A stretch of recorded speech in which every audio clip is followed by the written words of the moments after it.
How to integrate Google Drive with Slack. Hi everyone, I'm here to assist you today. Without any delay, let's jump right in. First, open Chrome on your device and search slack.com and log into your account.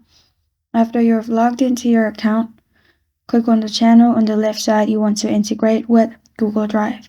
Then click on the three dots at the top right, and here click on Edit Settings.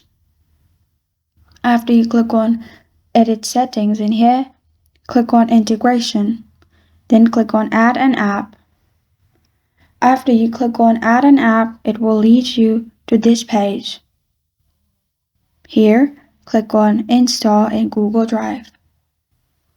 After you click on Install in Google Drive, it will lead you to this page. Here, you will need to click on Add. It is not available in my region, so there's no Add option. It's just loading, but you'll find Add option.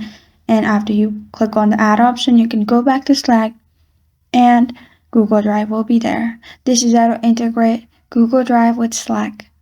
Thank you for joining me today. If this video helps you out, please leave a like and subscribe for more. Got a question or want to suggest a topic, comment below. Thank you for watching.